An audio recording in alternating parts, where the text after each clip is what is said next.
নাস্তিক্যবাদের উত্থান। আচ্ছা আমাকে বলেন তো মজার বিষয়, নাস্তিক তৈরি হয় কোত্থেকে?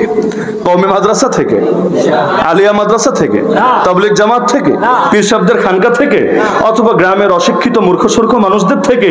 আরে না, এই দেশে মূর্খ মানুষদের মধ্যে নাস্তিক একটা পাবেন কিনা আদৌ আমার সন্দেহ আছে। তাহলে নাস্তিক তৈরি হচ্ছে কোত্থেকে? বড় বড় কলেজ ভার্সিটি থেকে, যারা আমাদেরকে তো গনেই না, মানে আমরা শিক্ষিত এটাই তো মনে করে না।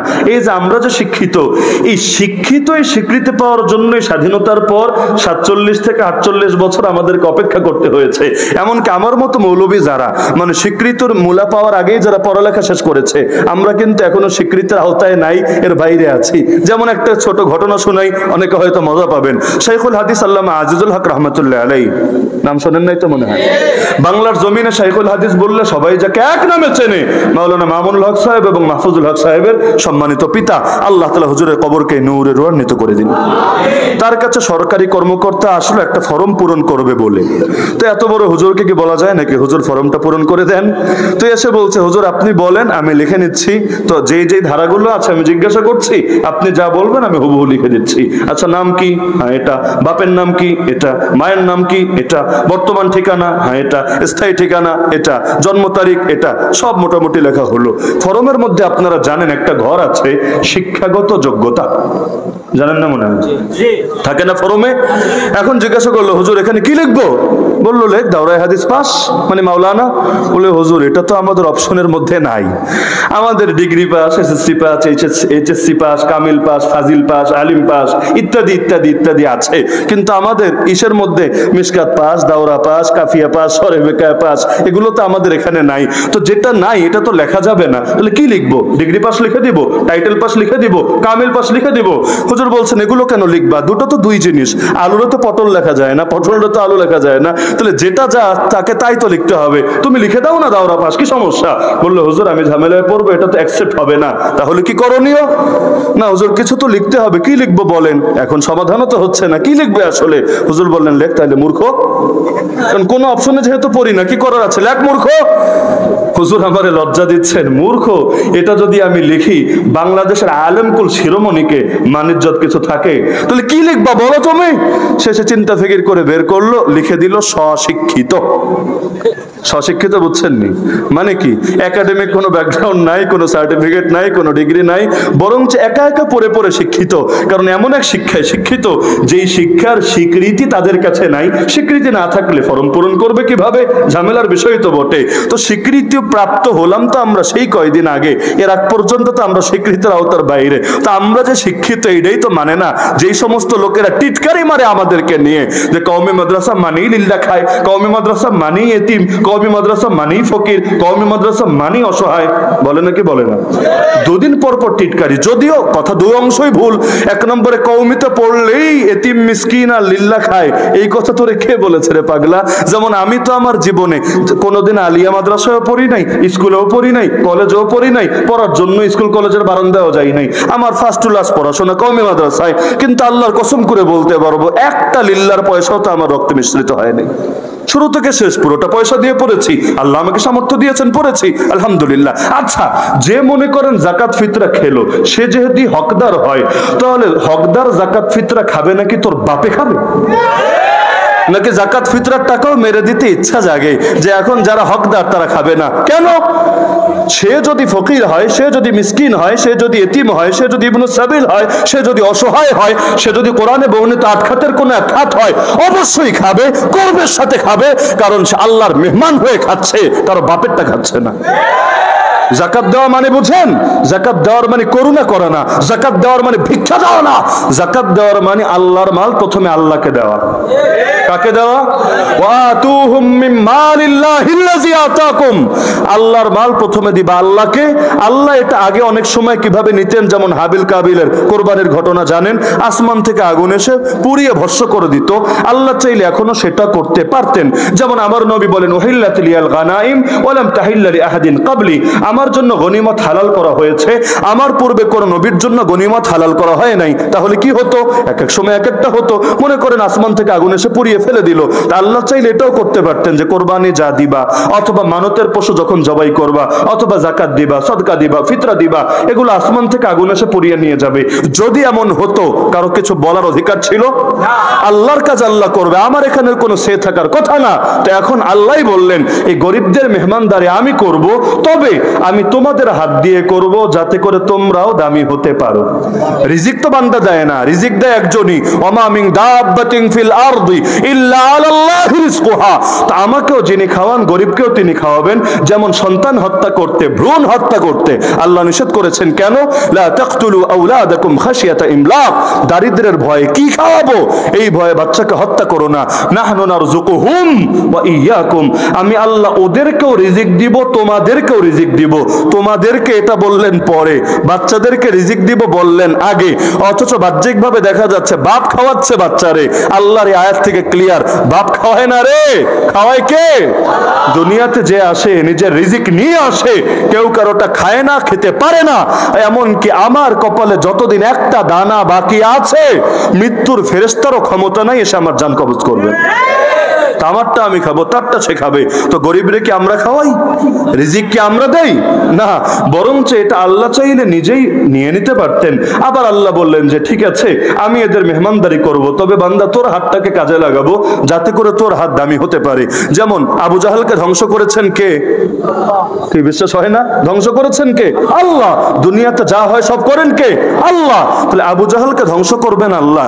আল্লাহ চাইলে মক্কার উপত্যকায় তাকে ধ্বংস করে দিতে পারতেন না? পারতেন।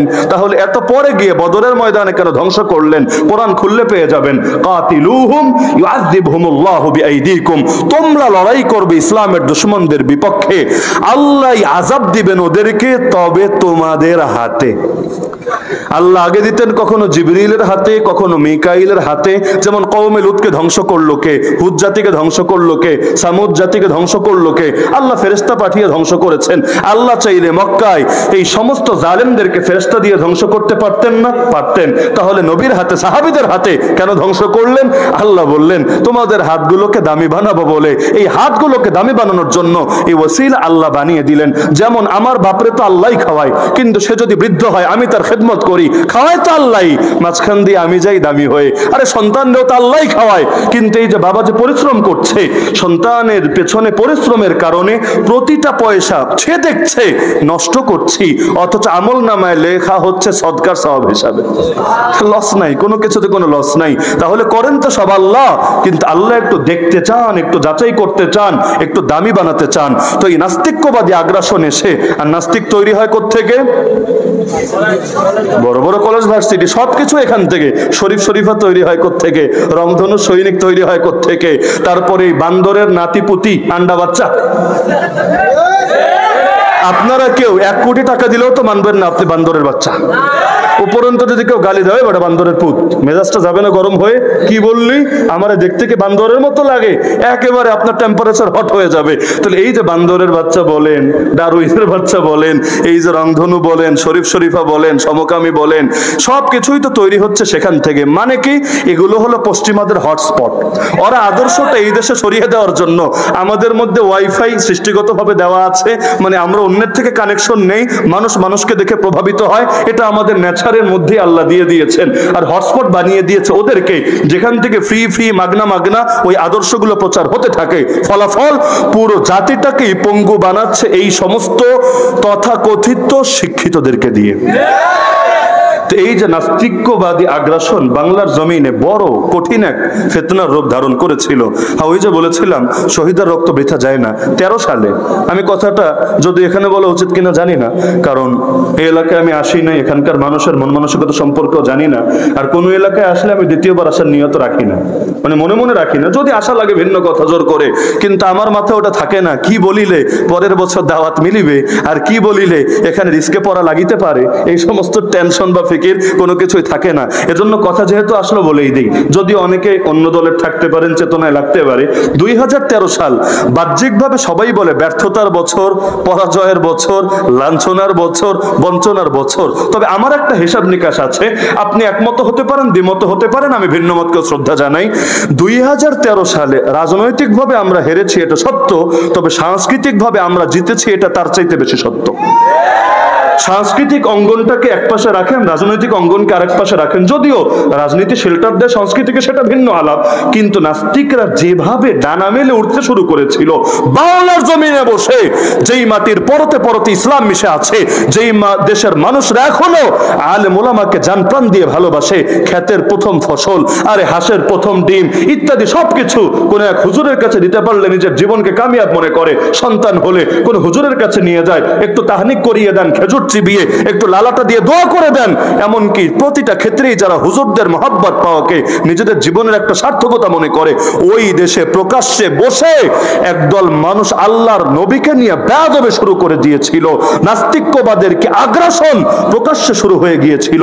আলহামদুলিল্লাহ সুম্মা আলহামদুলিল্লাহ, এই তাওহীদ জনতার জাগরণে পুরো স্রোতটাই লম্বা একটা সময় পর্যন্ত পুরো থেমে যেতে বাধ্য হয়েছে।